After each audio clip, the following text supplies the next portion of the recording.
Kalau di hypnobirthing itu ada namanya latihan relaksasi. Latihan Relaksasi hypnobirthing dan itu harus berdua, ibu dan ayah. Karena ternyata bayi kita tuh bisa ngerasain juga ketika ayahnya merasakan sesuatu, nggak cuma ibunya. Masa? Yes, luar biasa ya. Assalamualaikum warahmatullahi wabarakatuh. Waalaikumsalam warahmatullahi wabarakatuh. Selamat pagi, siang, sore, malam. Apapun waktu yang kamu tujukan ya untuk nonton podcast hari ini, karena spesial hari ini. Ada tamu kembali ya? Ada tamu lagi. Ada tamu kembali ya? Gini, untuk mendapatkan tamu, karena kan kita kan emang maksudnya di Gureso gitu. Betul. Ya.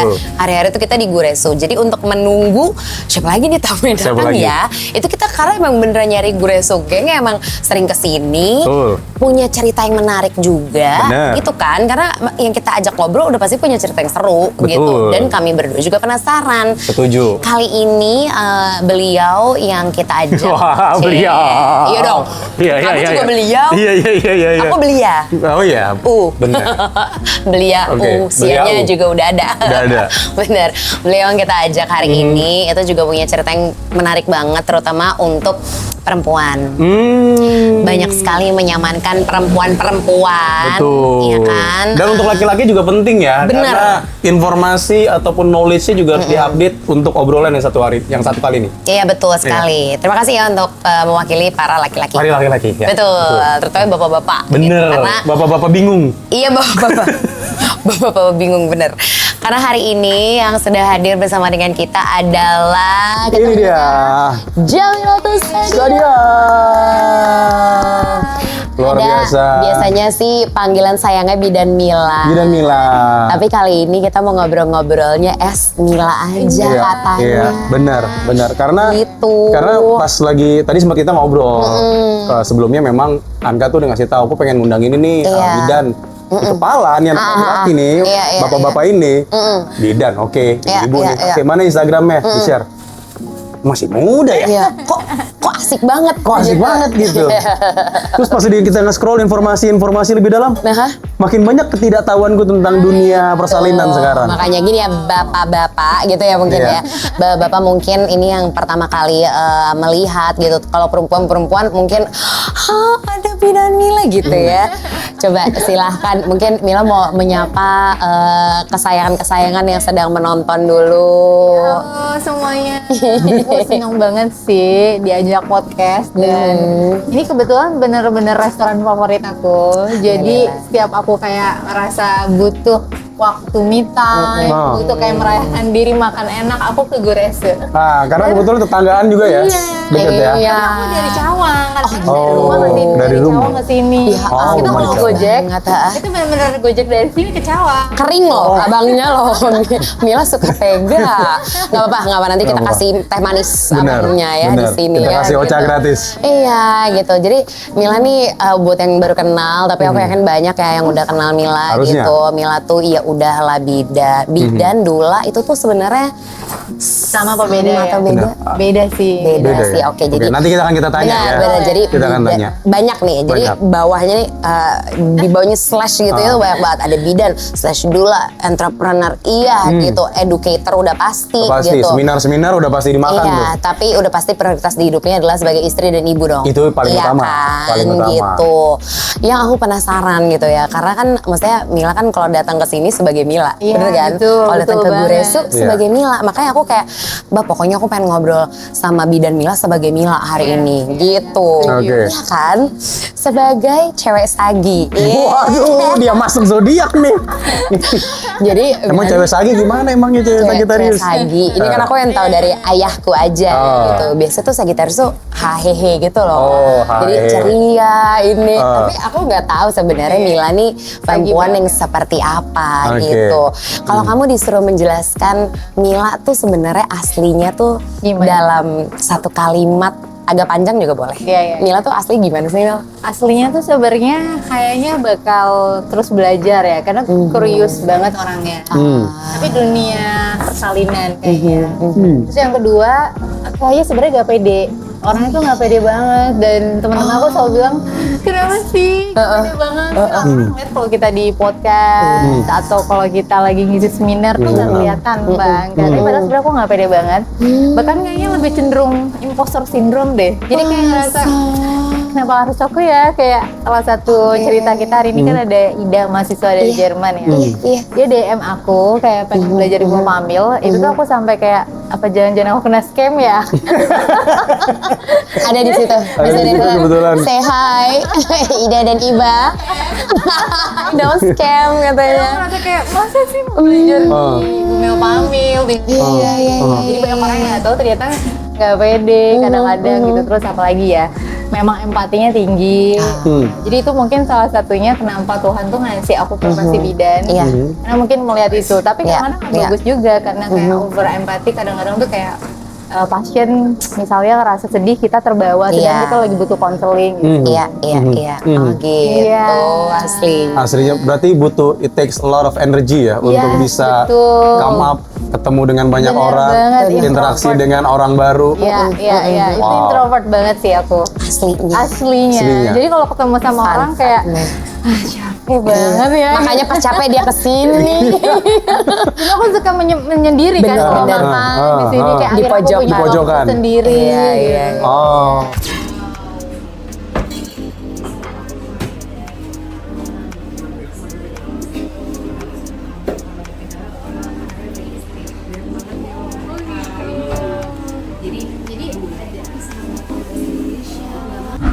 Wah, salmon carpaccio-nya kemana nih? Kenapa? Habis Dalam sekejap. Lucu banget sih. Kata chefnya nanti aja saya pas aku lagi di sini. Oh iya. Aku bilang gitu. Gak apa-apa, ini lucu nih. Kosong. Udah kosong. Oke, tadi ada sesi break. Break tapi kok udah habis? Jadi sesi break itu Dalam hitungan menit. kita mempersilahkan Mila untuk menikmati salmon carpaccio-nya. itu yang favoritnya Mila kalau kesini bang ternyata. Banget, dan suamiku juga ya. Bener. Tinggal 2 menit lah. Bener. Gak lebih sih. Kita tadi sambil ngesetting. Nguap nih kayaknya salmon carpaccio-nya nih. Buat mengganjal. Nanti ada satu menu favoritnya Mila lagi gitu. Coba kita sambil balik ngobrol lagi ya Mil gitu. Karena udah terganjal lagi nih. Aku keganjalnya baru mau pertanyaan kebetulan. Jadi gini kan tadi Mila udah sempet cerita, oh ternyata Mila tuh kayak gini orangnya gitu ya. Mungkin yang nggak diketahui, boleh sis, terima kasih. Jadi yang diketahui sama teman-teman di rumah, sama perempuan-perempuan yang biasanya di take good care of her, ternyata Mila juga punya kekhawatiran atas dirinya. Wajar dong. Gitu ya, wajar dong. Kan perempuan biasa juga kan. Iya, ternyata gitu loh. Iya, very human. Sangat gitu. manusiawi. Maksudnya kamu udah ngelihat banyak banget gitu, ratusan kali Mil gitu perempuan yang berada di titik paling vulnerable gitu, di mau udah perempuan yang sehebat apapun gitu ya, profilingnya yang kita lihat deh gitu, yang kelihatannya kayaknya dia hebat deh, kayaknya dia wah ya, maksudnya kan Mila juga maksudnya banyak dikenal, wah nemenin seleb lahiran apa gitu kan gitu. Cuman ketika kamu sendiri melihat setiap perempuan di titik paling vulnerable, yaitu ketika mau melahirkan, itu kan semua udah sama ya Mila. Itu loh gitu. Itu apa sih yang bisa kamu pelajari ketika kamu berulang melihat perempuan ada di titik tersebut, Mil? Mereka tuh sebenarnya kita ya membutuhkan safe place ya, tempat aman. Jadi banyak banget kan stigma, ekspektasi terhadap perempuan, termasuk melahirkan, menyusui. Jadi kadang-kadang pasien yang mungkin ngerasa takut, cemas, khawatir tuh kayaknya salah banget gitu. Apalagi waktu hamil kayaknya harusnya nggak boleh nangis, nggak boleh sedih, nggak boleh takut gitu. Padahal kan sebenarnya menurut aku manusia ya. Jadi banyak ibu hamil tuh yang ngerasa kalau takut, sedih, marah tuh ngerasa gagal jadi ibu. Padahal sebenarnya itu bukan gagal, tapi itu adalah human, manusia. Dan itu tuh justru titik keberanian kita untuk ngakuin. Menurut aku dia butuh safe place dan butuh ilmu. Jadi memang knowledge is power dan support system. Karena kalau di di persalinan itu sendiri tuh memang proses yang akan dikenang sama perempuan sepanjang hidupnya. Iya. Meskipun puluhan tahun yang lalu. Jadi kalau kita nanya mama kita aja kayak 30 tahun yang lalu mama lahiran kayak gimana, mama kita bisa ingat detail jalannya, bajunya. Tapi kalau nanya seminggu yang lalu pasti bentar ya. Loading. Kapan ya itu gitu. Iya lagi. Jadi sepenting itu kalau persalinan itu trauma, ternyata bisa diwariskan ke generasi selanjutnya. Oh gitu. Ya. Wow. Nah, Sebenarnya ada salah satu pasienku yang ternyata traumanya justru suaminya. Ya, jadi istrinya tuh pengen banget melahirkan pervaginam karena menurut dokter semuanya bagus, sehat. Tapi suaminya yang kayak udahlah saya ngapain sih untuk normal gitu. Jadi sekarang kan udah ada erak, juga lebih gampang, gak nyeri gitu daripada kamu nanti sakit, kontraksi gitu. Tapi ternyata di bawah sadarnya itu alasannya bukan itu. Tapi di bawah sadarnya adalah takut istrinya mati atau meninggal. wow. Karena dari kecil dia dapat sugesti dari orang tuanya, mama nih lahirin kamu mau mati, pendarahan. Gitu. Oh, Jadi gitu. itu masuk berulang-ulang sampai dewasa kan karena berulang-ulang informasinya. Jadi dia berpikir nanti istriku meninggal nggak kalau lahiran gitu. Dia safe nggak lahiran pervaginam gitu. Jadi tuh di bawah sadarnya baru ketahuan ketika sesi pas hypnobirthing gitu.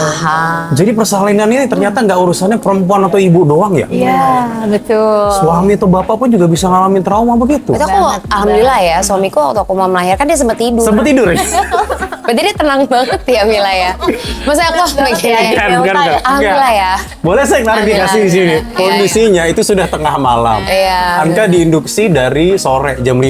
Benar. Sampai jam 12 malam lewat itu Anka masih kesakitan kan? Benar. Ya gue nemenin aja. Iya. Cuman yang namanya rasa ngantuk itu kan ada. Iya. Alhamdulillah tenang ya berarti. Tenang. Terdeteksi tenang. Kita udah nemenin di kursi gitu udah. Iya. Tidur. Istighfar saya nggak bisa, astagfirullahaladzim, astagfirullahaladzim. Nggak boleh lah tidur, enak aja. Terus sama menemani aku berjuang, ya kan Mil? Gitu, akhirnya pokoknya bangun. Akhirnya ya bangun lah. Bangun akhirnya dia. Tapi gini tadi, menarik tadi ketika Mila cerita tentang trauma segala untuk handle dengan banyak perempuan, banyak ibu. Kalau di posisi kamunya sendiri, kamu sebagai bidan dengan segala knowledge yang kamu punya, ketika kamu lagi hamil, apakah kamu juga butuh seseorang kah? Atau memang nggak, gue udah bisa nih, gue bisa ngelakuin ini sendiri? Karena kamu udah ada ilmunya, Mil. Nggak butuh banget. Itulah banyak orang yang kayak punya ekspektasi juga sebagai seorang bidan. Terus Mila yang ngajarin hypnobirthing, kadang tuh mereka punya ekspektasi harusnya kalau udah belajar ngajarin kita lahiran nyaman dong.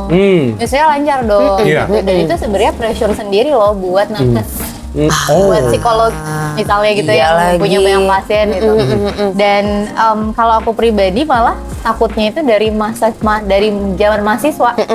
Dari zaman aku sekolah bidan tuh aku punya trauma lahiran. Jadi kalau teman-teman nanya dulu mungkin kalau belum belajar hypnobirthing, kayak aku kan milih lahiran sesar karena aku takut itu lahiran. Oh gitu. Takut kontraksi. Dan itu gak cuma aku, ternyata semua hampir mostly 80% teman-temanku di kebidanan itu kalau ditanya, ya aku lahirnya sesar lah, anestesi top up kata temanku. Karena Saking tiap tahu hari ilmunya malah. tiap hari ngelakuin proses lahiran yang beda-beda. Jadi karena bidan sekecil ini ditarik, aduh capek banget. Di atas menegang ini, terus ada sahabat yang punya masalah perdarahan. Jadi itu kayak masuk banget ke alam bawah sadar. Iya. Jadi sih. ya, dan bahkan nih challenge-nya kehamilanku adalah belajar surrender. Belajar berserah. Gimana caranya? Ya, karena balik lagi karena udah tahu semuanya. Kita seringkali pengen mengontrol sesuatu. Betul. Bener. Apalagi kalau misalnya semuanya tuh udah bisa didapetin. Kayak misalnya zaman SMA, oke, kita belajar rajin, abis itu dapet nilai yang bagus. Iya. Tapi selama menjadi ibu, aku diajarin anakku kayak, oh nggak bisa kayak gitu mas. Nggak semuanya bisa dikontrol. Dan ternyata anakku tuh ngajarin banget untuk surrender. Jadi waktu aku hamil, kan dokter suka ngasih HPL ya, hari perkiraan lahir. Betul. Nah, itu kan masuk 40 minggu. Oke. Jadi di momen itu, aku udah ngelakuin semua induksi alami, anakku nggak lahir juga. Sama Jadi mulai aku pressure, aku punktur, terus moksa gitu. Dan itu tuh ternyata anakku ngajarin ya ikhlas, dia bisa lahir ketika paru-paru bayinya mateng. Dan itu tuh nggak mudah ternyata. Ya, dan tiap hari tuh aku sedih, kapan lagi sayang, aku udah jalan kaki jauh banget, aku pressure gitu. Tapi ya, untungnya tadi suamiku yang kayak dia udah ada waktunya lahir, kamu boleh usaha, tapi mungkin kita harus belajar surrender gitu. Akhirnya kontraksi, dan memang waktu kontraksi pun aku merasa painnya berkurang banget ketika ada dula, ketika ada suami. Jadi bidan Mila tetap pakai dula. Oh gitu. Fun fact gitu Dan ya. suamiku juga tetap belajar hypnobirthing, terus child education gitu. Akhirnya lahirannya lancar, walaupun ada lilitan tali pusat, termasuk menyusuinya pun banyak yang mungkin berpikir kalau dokter bidan nyusui lancar, dong enggak juga teman-teman. Jadi lecet, payudara bengkak, Juga mengalami. Tangtai gitu nggak? Kikian soalnya tangtai gitu soalnya. Tangkai, lintai, di insisi, tapi alhamdulillah karena belajar, kayaknya jadi tahu harus kemana. Betul. Gitu. Tapi banyak juga pasienku yang nggak kayak gitu, jadi jangan takut. Cuma ya memang realitinya kalau kita ngerasain itu bukan berarti gagal, dan bukan berarti akhir segalanya gitu. Iya. Benar sih. Tadi menarik kamu cerita tentang suamimu lebih tenang ya. Iya, jauh banget. Nah kan alhamdulillah dapat suaminya tenang. Iya. Kalau misalnya ada yang juga lagi nonton, terus tipe atau karakter suaminya bukan tipe yang juga bisa tenang.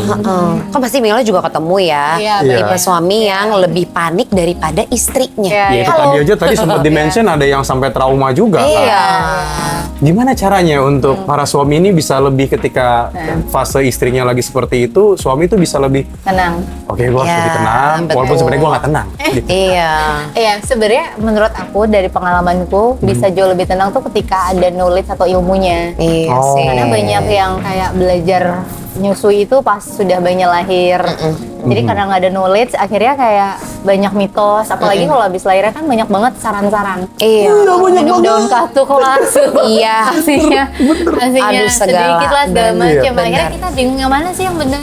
Bener. Panik ya. Jadi ilmu tuh ngebantu banget. Terus yang kedua memang menurut aku dilatih sih. Kalau di hypnobirthing itu adalah latihan relaksasi. Relaksasi hypnobirthing, dan itu harus berdua, ibu dan ayah. Karena ternyata bayi kita tuh bisa ngerasain juga ketika ayahnya merasakan sesuatu, nggak cuma ibunya. Masa? Luar biasa ya. Luar biasa sih. Kalau dari ibu itu dirasainnya lewat hormon, karena ada plasenta tali pusat.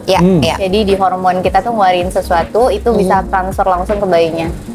Tapi kalau dari ayah itu karena ada sahamnya ayah di sana, spermanya, gennya, kromosomnya, jadi ada ikatan batin, dan itu udah ada dalam kandungan. Itu secara sains tuh bener itu ada.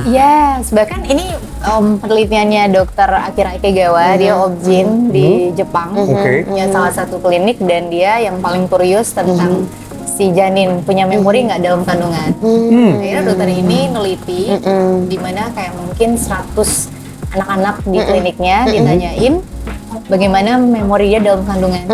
Aku ada bukunya, itu dikasih, dan aku bacain salah satu. Part paling menariknya Paling menariknya banyak ya. Cuma yang paling menarik itu adalah ada satu bayi waktu di dalam kandungan ditanyain feelingnya gimana, dia ngerasa kesepian. Lonely, ternyata ditulisnya mama ayahnya nggak pernah ngajak bicara dalam kandungan. Gitu. Jadi yang ngajak ngobrol cuma mamahnya, dan saat itu mamahnya mungkin agak sedikit banyak pikiran. Tetangganya tuh lagi bangun rumah terus berisik gitu. Jadi dia waktu kehamilan selalu pusing. Ngomel. Di Jepang kan bukan suka suasana yang nggak berisik. Benar. Itu akhirnya bikin dia pusing, terus akhirnya dia ngerasa sendirian mamahnya, dan itu dirasain sama bayinya, dan bayinya bisa ngomong itu ke dokter Akira Ikegawa. That's amazing. Aku baca sampai merinding. Karena akhirnya ada yang meriset, soalnya kan ini juga ilmu yang sebenarnya udah ada puluhan tahun tapi belum ada yang meriset. Nah akhirnya Ikegawa meriset itu. Mil, kamu tuh melewati journey yang banyak banget. Maksudnya dari, kan kamu sempat cerita gitu dari tadi sebelum kita mulai podcastnya gitu ya, dari ketika kamu sebelum memilih menjadi seorang bidan, kamu akhirnya menjadi seorang bidan, kamu mempelajari lebih dalam lagi soal berbagai ilmu akhirnya sekarang udah kamu miliki. Kamu akhirnya jadi istri, jadi ibu gitu ya. Perubahan-perubahan yang terjadi di dalam diri kamu gitu. Apa sih yang kamu ngerasa Mila yang dulu dan yang sekarang itu tuh bedanya tuh ada di mana sih kalau kamu bisa look back to yourself a few years ago sama Mila yang sekarang gitu? Iya, bedanya kayaknya Mila yang sekarang itu lebih fleksibel. Apalagi semenjak jadi ibu ya. Iya. Aku merasa sisi-sisi Mila dulu tuh banyak perfeksionisnya. Jadi kalau misal punya plan A, itu kalau nggak jalan A, jadinya B, itu kayak stres. Jadi lu kayak, titik iya, gitu. kenapa ya bisa, kenapa begini tuh. Tapi setelah jadi ibu kayak, oh ternyata being good enough itu tuh lebih bagus gitu. Dan memang harus ya nggak bisa jadi sempurna. Dan hal-hal yang nggak bisa kita kontrol kayak contoh MPASI ya. Kan kita bisa makan, bisa masak. MPASI sebergizi itu, feeding bowl kita jalan, tetap kontrolnya kan di anak. Nah itu aku belajar banget sih. Dia mau mangap nggak? Iya, terserah deh. Sampai akhirnya aku sekarang kayak, ya udah kalau mau makan, lapar udah. Akhirnya Bener. kayak, ya udah. Kalau lapar dia makan kok. Iya. Dia minta makan, tenang aja. Itu kan anak kalau lapar. Flexible. Iya. Kalau Mila masih lapar nggak? Kita masih Bener. lagi kalau gitu. Chef, boleh nih chef. Kali ini chef. Bagi nih. Dalam sekejap kayaknya. Mantap nih. Karena salmon carpaccio udah habis, kayaknya enak lanjut ke gure subo. Iya, ini salah satu menu yang juga Mila suka banget kalau lagi me time kesini. Jadi Dan aku kalau Gojek pun pesannya gurasi bom. ya ampun. Mungkin piringnya kita angkat dulu yang ini. Boleh. Makasih banyak. Piringnya diangkat dulu. Betul. Ini dia jeng-jeng gure subo. Harus sih cobainnya, harus banget. Iya, ini dia. Bahkan anakku tuh akhirnya jadi suka sushi. Iya. Gara-gara mamanya ya makan sushi terus. Anakmu sekarang umur berapa? 7 tahun. 7 tahun. Ya ampun. Dan kita cobain berbagai sushi juga. Iya. Cuma pengalaman kita di Jepang kan nyobain berbagai sushi gitu. Iya. Dia otentik kan Iya, soalnya kalau Banyak di yang Jepang. otentik. kangen. Dan menurut aku dan suami, tiap orang beda-beda preferensi ya. Tapi aku mirip banget. Ini salah satunya di Jepang di Guresu sih. Alhamdulillah. Ayo. Langsung masuk produk. Nggak di brief. Sambil mil. Sambil ya. Sambil ya, karena ini kita balik lagi ke obrolan tadi gitu ya, Bab, gitu. Misalnya kamu sebagai seorang baba ya kan, Betul. manggil Esa kan baba ya, Mil gitu. Dia juga sampai sekarang di usia Kion OTW 10 ya, insya Allah gitu. Waduh, masih banyak banget lagi belajarnya gitu, karena membersamai anak pas dia bayi, dia umur balita, terus sekarang udah on the way teenager. Wah, itu beda-beda banget. Chapternya beda-beda, terus juga ilmunya makin berkembang. Kita baru belajar A, tahu-tahu udah update sampai B. Itu dia. Belum lagi dengan kesibukan kita sebagai Itu dia. sebagai punya pekerjaan, punya macam-macam. usaha. Apalagi Mila. Waduh, Mila, segala gitu kan. dikerjain. Segala ya kan? dikerjain. Aku tuh penasaran tuh gak sih? Kan ya misalnya aku juga dikerjain ya. Makanya ini juga yang mau aku tanya sama Mila nih gitu kan, kamu tuh apa juga dikerjain. Mila tuh masih ada gak sih kayak, aku tuh cuma mau ditemenin. Nah, di momen apa sih Mil? Biasanya aku cuma mau ditemenin. Nah, itu tuh biasanya di momen apa kamu kayak gitu? Terus ditemeninnya tuh pas apa gitu momennya? Di momen kau udah burn out ya. Kan ciri-ciri burn out itu kan udah yang kayak mood swing gitu. Itu tuh punya self awareness kalau kita burn out tuh menurut aku bagus. Karena kadang-kadang kalau kita nggak tahu ada masa burn out, akhirnya bisa malah jadi ke lebih tinggi tuh. Mungkin jadi bisa stres, depresi gitu. Tapi kalau udah sampai di level titik kita sadar kita burn out tuh akhirnya jadi tahu harus stop gitu. Nah itu tuh di momen burnout kita kan banyak banget tuh kepikiran bisnis, pasien, kepikiran anak. Itu tuh biasanya pasangan aku yang sangat-sangat membantu aku untuk bisa ngatasin ini. Halo Fadli. Iya, Fadli. Benar-benar luar biasa. Ibaratnya pohon. Dia tuh yang bisa, kalau ada badai dia bisa nahan supaya aku nggak jatuh gitu. Itu benar-benar luar biasa sih suamiku. Dan menurut aku nggak cuma Fadli dalam bentuk fisik dengerin aja, tapi juga kayaknya dia juga doain aku sih secara spiritual. Orang tuaku Fadli itu aku ngerasain banget dia selalu ada di belakang aku gitu. Dan doa dia sih yang nguatin. Sama dong. Sweet banget memang. Gitu ya. Dia juga gitu. Ibaratnya pohon apa ya? Enggak pohon cabai sih, pohon beringin lah ya. Pohon beringin kayaknya lebih agak serem ya. Ada seremnya kadang. Ada yang layutan teman-teman kita. Jangan. Tapi ya benar-benar. Tapi antara kamu dengan suami kan ada momennya juga, kami ini laki-laki kan juga mungkin ada masanya lagi down juga. Proses untuk saling nge-backup satu sama lain kalau antara kalian tuh kayak gimana kalau lagi di rumah? Iya, kalau kayak gitu sih biasanya aku tuh sering ngajak Fadli ke konselor pernikahan. Jadi kita kayak akhirnya bisa tahu trauma-trauma masa kecil kita, konflik-konflik personal yang kalau belum selesai itu penyebabnya apa, Apa yang nge-trigger, cara mitigasi konflik tuh gimana. Itu kita harus belajar banget. Karena sebagai perempuan tuh kadang kita komunikasinya kamu tuh bla bla bla gitu. You message ya, padahal harusnya I message gitu. Jadi kayak aku tuh merasa gitu. Nah itu tuh kayaknya ngebantu kita banget. Dan yang kedua karena mungkin dari awal kita ngerasa punya self worth masing-masing, kita bisa jadi apa adanya sama pasangan kita. Jadi Fadli pun tipe suami yang tidak terbiasa ngungkapin emosinya ternyata dari kecil. Jadi dia sangat-sangat gak pede gitu ya. Jadi kalau misalnya ternyata tuh dari kecil kayak ambil gelas terus jangan udah mama aja. Itu tuh bisa bikin secara pribadi gak pede, sulit ngungkapin pendapat. Dan sekarang dia mulai aku lihat sangat-sangat bisa belajar untuk ngomong. Yang kedua dia mulai bisa untuk percaya sama dirinya bahwa tuh dia bisa gitu. Dan itu kamu yang membersamai bareng-bareng sih. Bareng-bareng. Jadi Fadli membersamai kamu membersamai Fadli gitu ya. Fadli lagi nonton kayak boleh juga deh. Boleh juga. Lucu banget ya. Gua milih jodoh yang Fadli, aku tepat. tunggu kamu nanti di Guresu juga ya gitu. Bantu abisin karena tadi cuma di videoin. Aku lagi makan Guresu dong gitu. Benar. Memang harus saling memancing sih. Kamu ngomong aja ya. Benar. Dan tanpa ada judgement, kita dengerin full, itu yang membuat dia kayaknya mulai mau terbuka cerita. Iya. Ini interesting sih ketika kamu ngomong kayak gini sambil ya Mel, nggak apa-apa. Iya. Masih ada 1, 2, 3, 4, 5. Ini nanti dalam hitungan menit soalnya. Iya, benar. Nanti nguap lagi deh kayak Salman Karbasio. Iya, benar-benar. Iya, karena masih banyak juga pasangan yang memang yang nggak tahu ya kalau di luar ya. Kalau di kami sih memang ada masa-masanya laki-laki itu kan gitu ya. Mungkin karena bukannya nggak mau cerita, mungkin lebih kepada nggak mau bikin istrinya Kepikiran ya. nambahin gitu? beban. Ya ada dong. Pengennya ya di depan tuh kami ini laki-laki pengennya Jadi pohon beringin itu. Iya, jadi pengen pohon yang besar lah, jangan beringin juga. Pengennya jadi pohon yang besar, pohon yang dengan yang ranting dan juga akar yang kuat, gitu kan pengennya begitu. Nggak terlalu pengen menunjukkan sisi vulnerability kita, sisi lemahnya kita, sisi kita tuh fragile juga.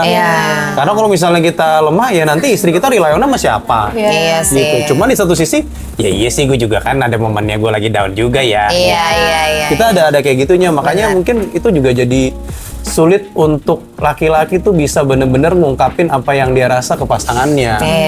Jadi enak ya kalau kayak Mila gitu udah bisa ngobrolin hal itu dengan lebih open gitu ya. Benar. Perlu ternyata. Dan mungkin pasangan yang lagi nonton sekarang mungkin bisa coba ya, mulai mungkin nggak tahu ya ngobrolin hal-hal yang kecil.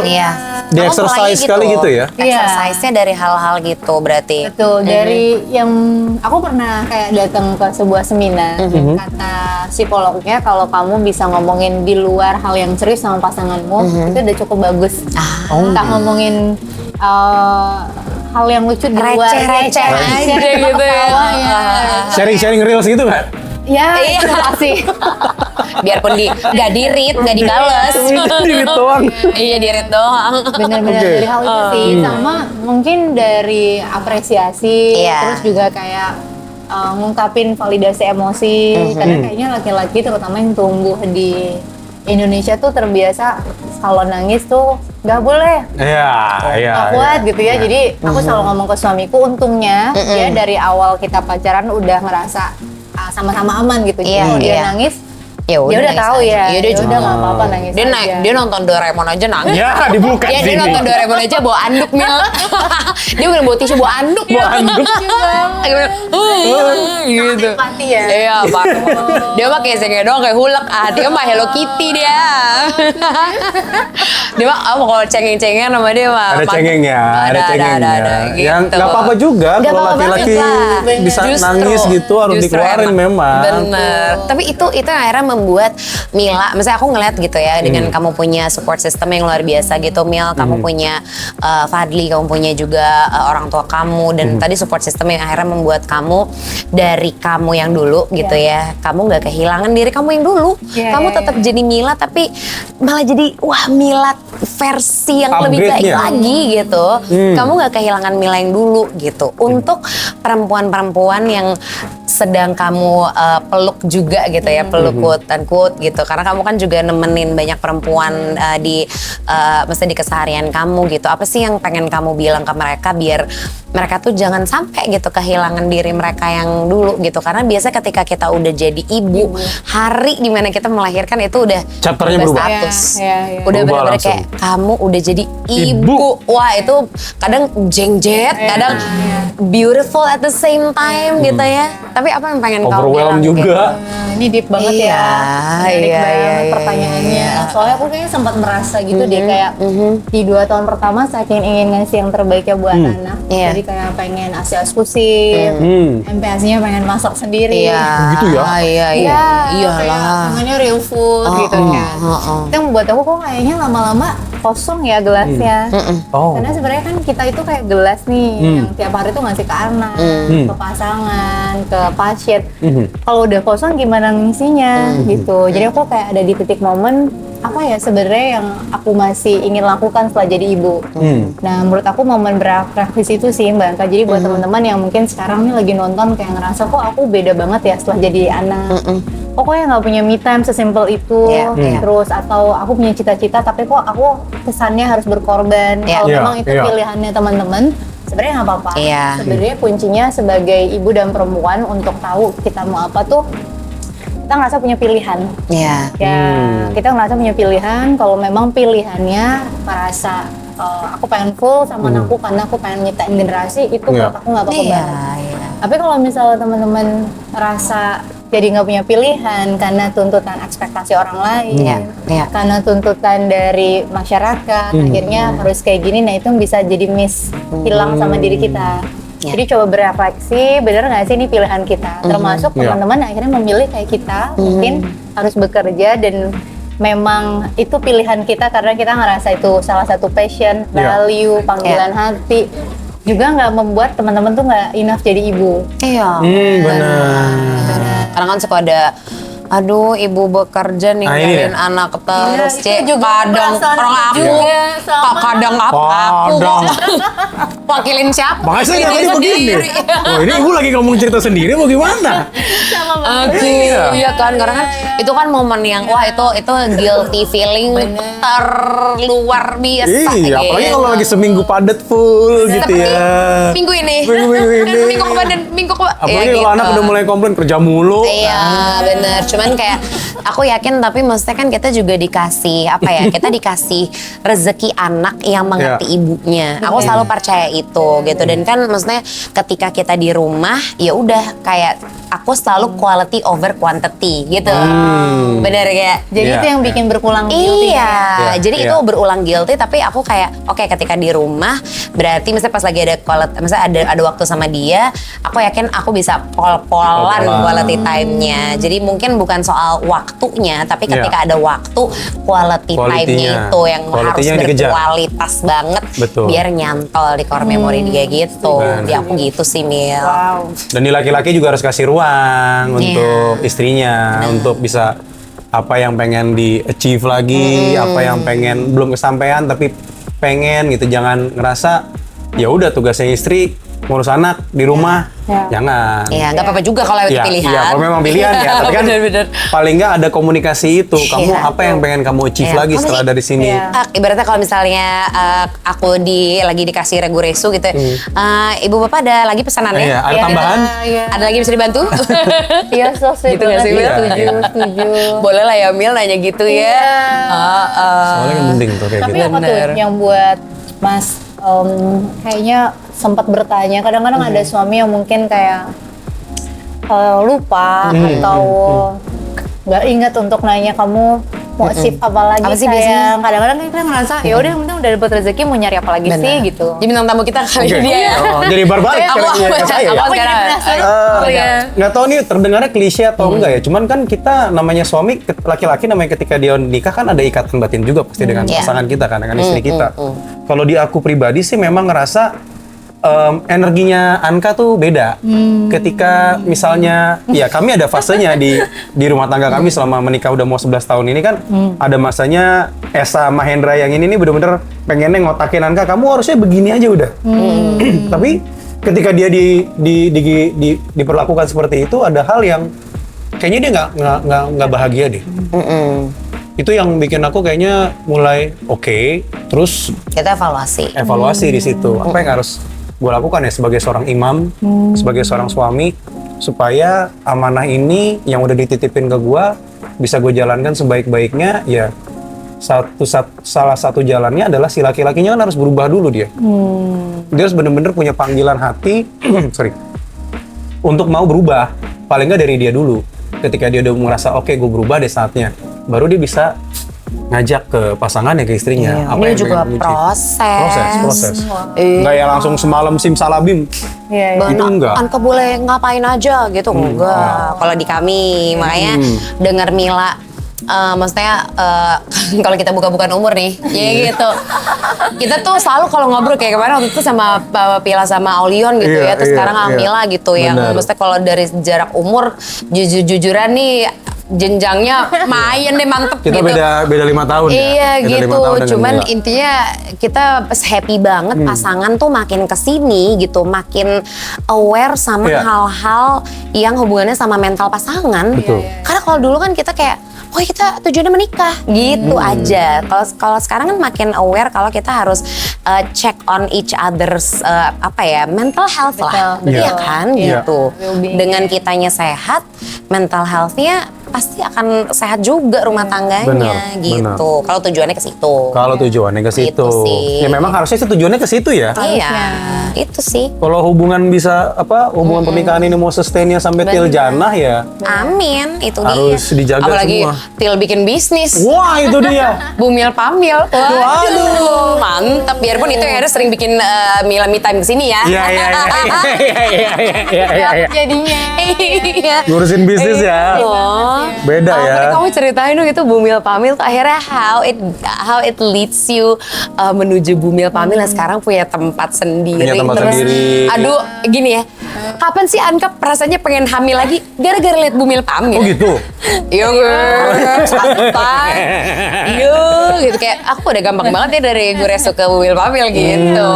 Itu oke. aduh selamat dulu ya. Ini mungkin Makasih telat banget ya. banyak. Cuman aku baru bisa ketemu Mila sekarang. Kayak itu mimpi kamu banget sih Mil. Mungkin boleh secara singkat kamu ceritain gimana akhirnya kamu bisa sampai ke mimpi kamu yang mungkin kamu gak kepikiran apa udah pernah kepikiran sih? Iya. Kayaknya nggak kepikiran sih. Iya Dulu kan? tuh mimpi aku sesimpel aku mau kerja di puskesmas aja. Mil. Oh wow. Serius karena kebidanan itu tuh susah banget untuk punya pasien nolong sendiri gitu. Oke, Oh, gitu, oke. praktek Kalau sendiri. kalau udah lulus itu tuh kayaknya kalau kerja di salah satu rumah sakit gitu, itu tuh jadi kayak perpanjangan tangan dokter aja. Kita nggak punya peran mandiri. Kayak suster gitu bukan? Berani. Akhirnya orang-orang kenalnya suster. Iya kali Oh. jadinya. Padahal itu bidan. Padahal bidan. Nah, dan dimana kalau kita lihat di Jerman aja misalnya, Ida tuh bisa nolong lahiran Ya ampun. di rumah sakit Oke, gitu. oke, Kalau oke. di kita coba lihat di rumah sakit Iya Indonesia. tuh Iya. kita Nggak ada kan? Nggak ada. Bidan Nggak ada.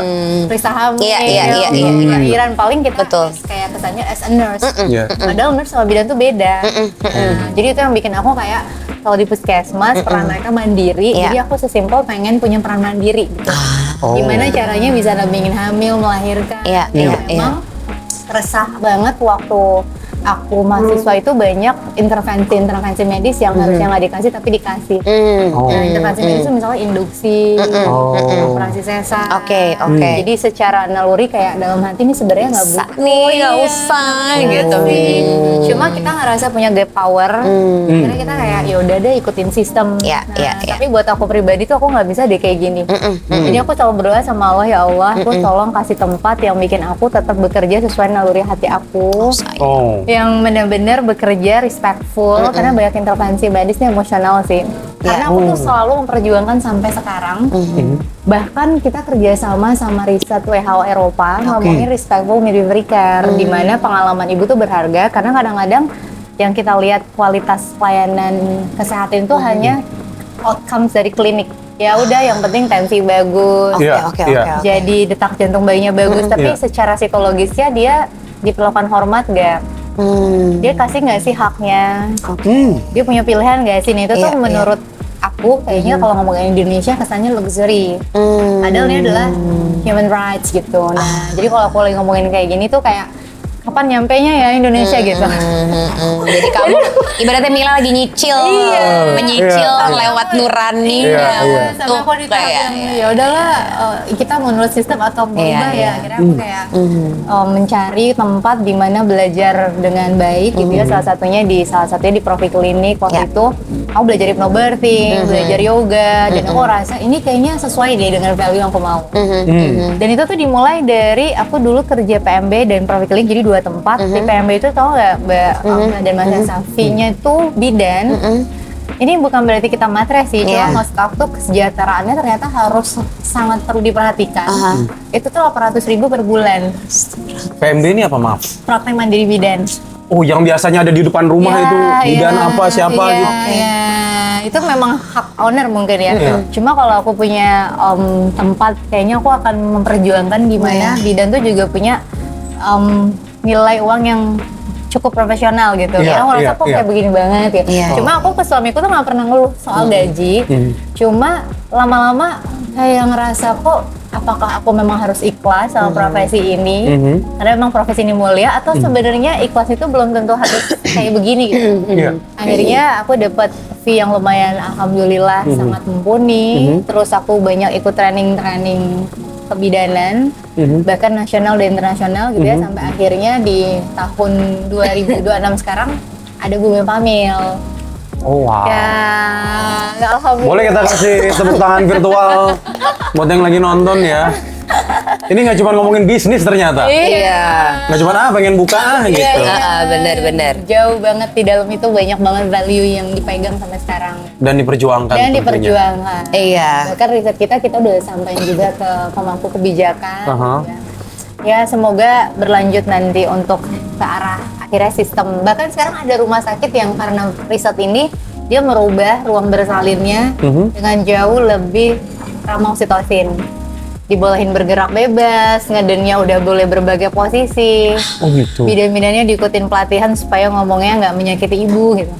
Dan itu kayak akhirnya pelan-pelan. Pelan-pelan, nggak apa-apa. Sabar. Kuncinya sabar. Proses. Dan keep moving sih.